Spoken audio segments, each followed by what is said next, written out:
reaction nyo po dito sa TRO na inilabas po ng Pasig RTC na pansamantala pong nagpapatigil sa implementation nitong 85 peso wage hike?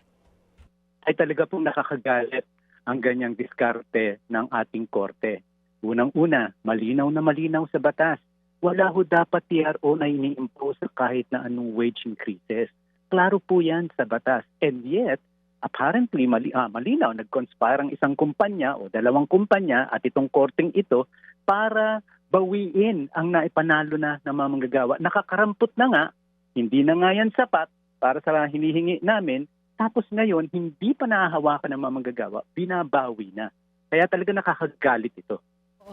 Sir, nakita nyo na po mismo yung i-final po nitong dalawang construction company na ito. Ang binabanggit po nilang argumento, hindi daw po na-considera yung kapasidad ng mga kumpanya at even ng employers, not just them, yung pong pagbabayad dito sa additional wage increase na ito. Paano po ninyo tinitignan ito at ano pong tugon nyo dito?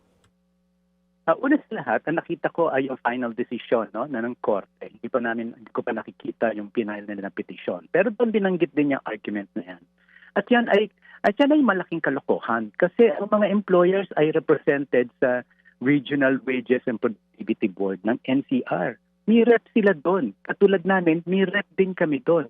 At doon ay masusing dinibati yan. Kaya hindi nila dapat nareklamo na hindi sila represented. That is false. Absolutely false. Pangalawa, kahit na may problema sila, merong ibang instrumente. Bakit korte ang tinakbuhan nila? Sa tagal nyo po ba na nakikipaglaban para po sa kapakanan ng mga uring manggagawa? First time po ba ito nangyari? Oh, definitely. Definitely first time ito na merong nangahas na questionin ang decision ng wage board at dalhin sa korte.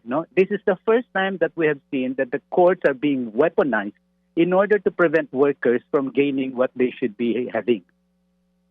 Kung unang beses po ito na nangyari, sir, dalawang construction companies po yung tinitignan natin dito. Ang binanggit nyo po kasing salita kanina ay conspire. Saan po galing iyon? Ano pong ebidensya nyo doon? Kasi sila lang dalawa nag-usap at saka yung korte. May hindi nga kami in-inform dito . Kami ang tatamaan. Kaming mga manggagawa ang tatamaan. Hindi kami in-implead doon. Ang nag-usap-usap lang silang dalawa plus yung Department of Labor. Hindi man lang inisip na imbitahan ang mga manggagawa na matatamaan ito. Mga kapatid, patuloy po kayong tumutok sa 105.9 True FM para sa totoong balita, impormasyon, music and entertainment. Mag-subscribe sa aming YouTube channel at podcast at sundan nyo kami sa Facebook, Instagram, X at TikTok sa True Network PH. Bisitahin din po ang aming official website, truefm.ph.